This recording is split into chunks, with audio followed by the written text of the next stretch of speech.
Hello, my name is Tyra Hargrove. I am a health coach and educator and group fitness instructor, and I am seeking to begin my goal of sharing in a bigger way because I'm already sharing what I know people can use to help them get healthier.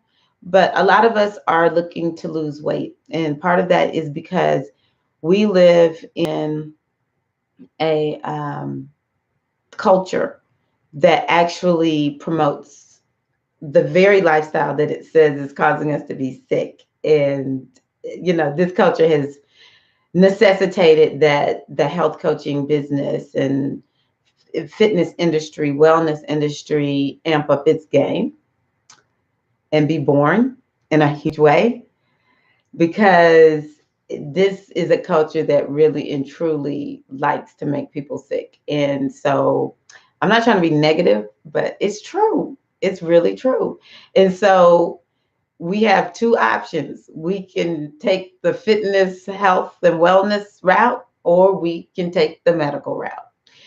Some people do both. We're just at a point where we have to get stable using the medical community, and then we're able to actually get ourselves to a high level of health and wellness doing things like working with nutritionists and health coaches and personal trainings and going to group fitness instructing classes and being parts of things like Beachbody and yoga and the I don't know, taking herbs. I'm trying to think of all the stuff I do or have done. So I know that a lot of us struggle with weight, and it's for an infinite number of reasons. There's so many reasons that people might be overweight. And one of the best things that I'm finding for myself is that I should not be so hard on myself. Again, this culture is sort of like, wait a minute, are you overweight? Are you fat? You're horrible. You're a horrible person. I hear obese people talking about how they're treated like they have like really done something horrible because they're overweight, they're fat, they're obese. I'm like, really, people? Like, if the worst thing you've done is eating yourself to a big body, baby, you ain't done nothing. But I first began to really connect with this notion of don't be so hard on yourself. When I, maybe in the last 2 to 3 years, really fell into some hard times with my weight. Now, I'll tell anyone 40 plus, especially 45, that's been like really the time when I've had to most change and understand and accept things are changing. But with my body, hormonally, literally, it is different once we hit our 40s. It's not impossible though. So I'm not buying anybody's excuse. If you're 40 plus, I'm not buying it because I've seen too many 40 plusers, 50 plusers, even 60 plusers, nice and slim, muscle tone and everything. But I do accept that once we get to this place, it takes a very major transformation in our minds and getting away from all the things we shouldn't have been doing in the first place that's really getting us in trouble now. So I know some of it is definitely related to behavior. Um, but also what I begin to realize is that if we haven't been properly taught how to eat, and we think we have been, like I said, I'm a health coach. I've been doing this thing since I was 10.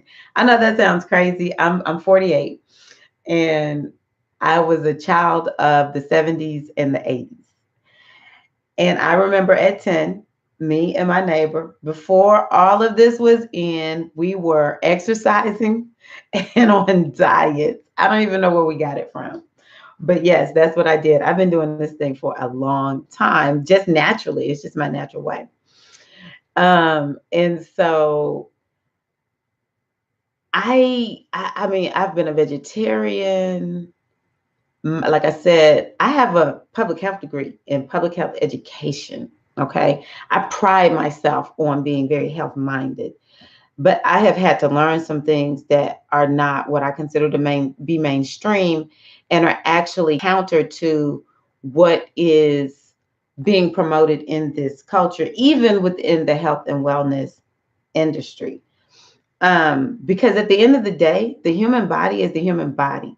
That that is going to change, but not majorly over any one lifetime. The human body is really and truly amazing, and we do have to customize what we do for our bodies. It's based on what stage of life you're in, perhaps if you're under stress versus not under stress, pregnant, not pregnant, ill, not ill.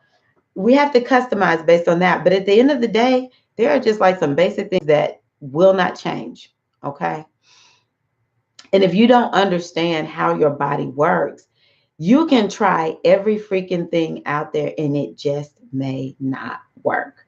And so I fell into adrenal fatigue and read several things that said, hey, if you're struggling with adrenal fatigue and you can't lose weight, it's not your fault. I'm like, what? It's not my fault. Really? Even though I'm the one that did all this eating, I'm the one that skipped all those workouts. It's not my fault. Really? And I began to realize that I just needed to really and truly educate myself on how the body actually works. And I began to open myself up to understanding that. It is true. Now, this I stand by. It is true. You do have to be aware, mindful, conscious, make conscious decisions about what you do every day. You have to make choices that are going to take your body in the direction you want it to go. You have to say, you know what? I care more about having a healthy body.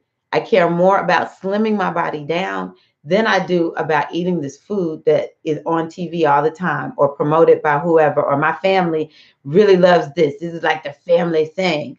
I want to do this thing over here more than I want that.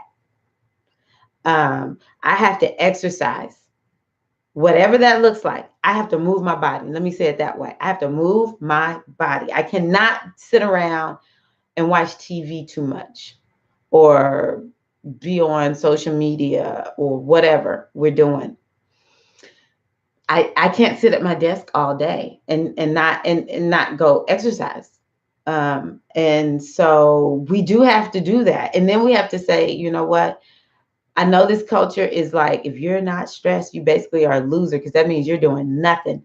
Stress is no good. Stress is killing us. We do have to make choices to get rid of the stresses in our lives. Even if I can't change everyone around me, I can change my response to who and what they are. And that takes making a conscious decision. We do have to do all of that. We do have to take steps that are necessary. But for me, understanding the why behind some of it is very important. And so what ended up happening for me was I read these books on adrenal fatigue. Woman Code is another book that I read to help me understand my body as a woman. And then I found Dr. Berg, and he's a chiropractor who basically is based on YouTube now. And I'm one who will try things that are reasonable. I can't do extreme anything. Don't ask me to do anything extreme, even though some of it might be good. Like, I actually think keto is pretty good. It's too extreme for me. I'm not doing keto. And I don't think keto is for everybody. I just don't believe that one diet fits all in my heart of hearts. But I do believe keto is good. I think keto might be good for a season, not good for a season. You know, if you're pregnant, you might not want to do keto. I don't know anything about keto, so if you're watching this, do not judge me. It might be okay for pregnant women, but Dr. Berg started saying, look, you really need to be thinking about insulin. And I started getting this from the Woman Code book too. You really need to be thinking about how is insulin affecting your life, because the more insulin you have, the more insulin is really wreaking havoc. And what is driving all this insulin? The standard American diet, which is full of freaking carbs. And so, of course, I always knew, oh, eating too many carbs is bad. So I would just eat just a little bit of carb. And when I was working to get myself out of adrenal fatigue, they were like, stop eating carbs in the morning, eat them late at night. But then my fitness trainer would say, don't eat carbs at night, eat them in the morning. What? Dr. Bird helped me to realize it's about insulin, which makes more sense for me because it's about my body's chemistry.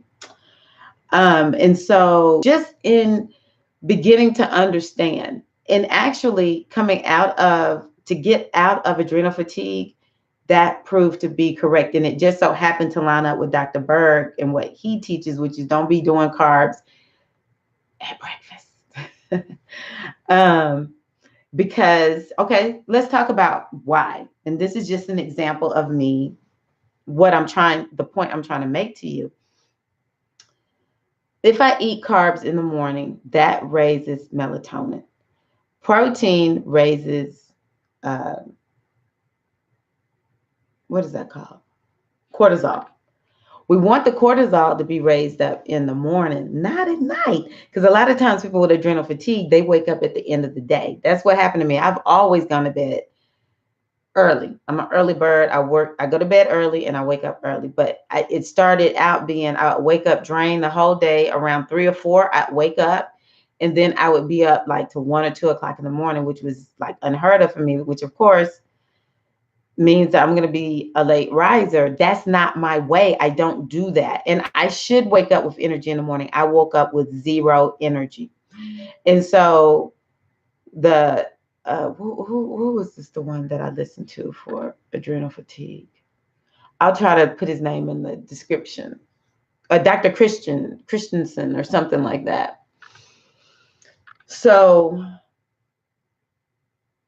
I started eating zero carbs for breakfast. According to the adrenal fatigue doctor I listened to, I could do carbs at lunch and dinner. And so I started doing that. And that started making all the difference in my energy. And the other thing was from the Woman Code book, they said, don't drink coffee before you eat.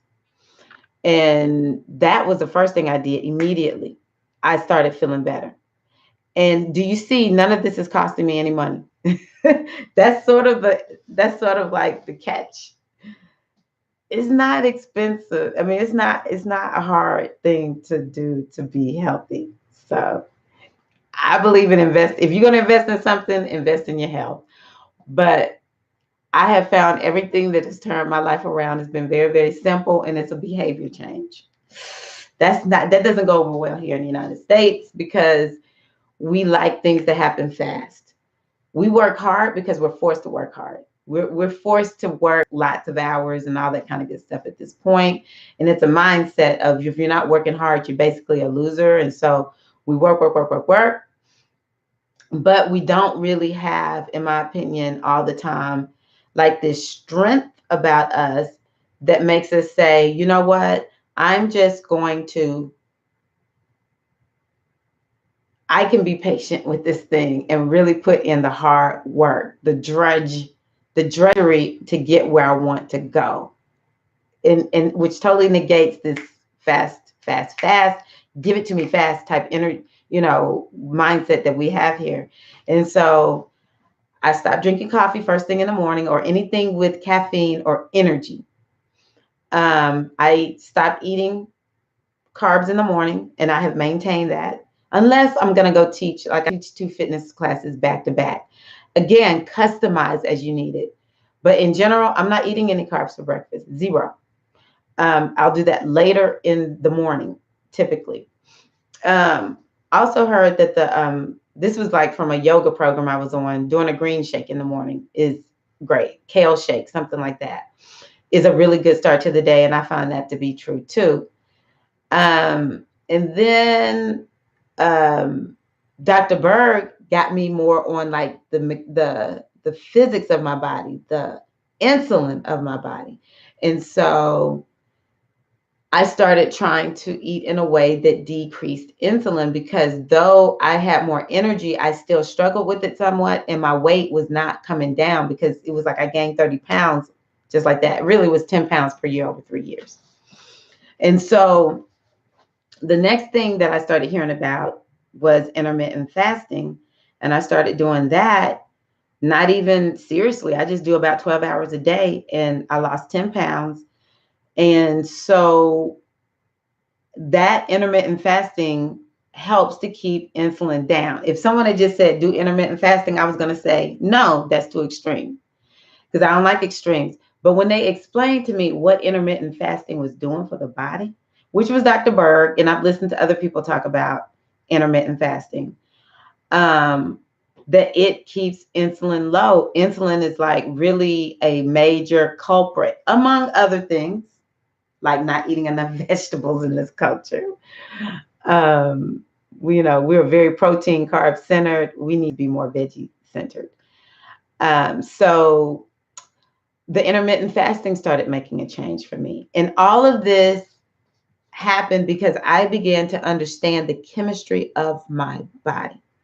And going back to what I said before, this is to a large extent why it's not your fault. Couple all of this with the emotional issues that are related to weight, with the familial issues that are related to weight. It's very complex. It's very complex. And as people like to say, it's a lot to unpack. And if you can see your weight loss journey as a journey to better understanding yourself, if you can see weight loss as not so much losing weight as a path to self-development and self-improvement, it may take the pressure off of you. And because now it's about unpacking what's there that's put the weight on. We're going to unpack all of this, and you do it bit by bit by bit. I call it taking baby steps. I'm a baby step kind of weight losser. It becomes about unpacking that. And that has been the greatest transformation that I've experienced in the last 6 weeks as I've been working with this young woman, is really accepting what we say, but I mean it this time. That weight loss for me it's more of a science, and it's more of me using this as an opportunity to cultivate a better life. And I hope that you do the same. Again, my name is Tyra Hargrove. I am your wellness inspiration coach, hoping that you feel inspired by what I have shared. I also hope that it will help you on your path to a healthier, wealthier you. This is my first video, and so what I'll say is I do have a website, wellnessinspirationblog.com, and there's some other things that I'll be bringing up for you.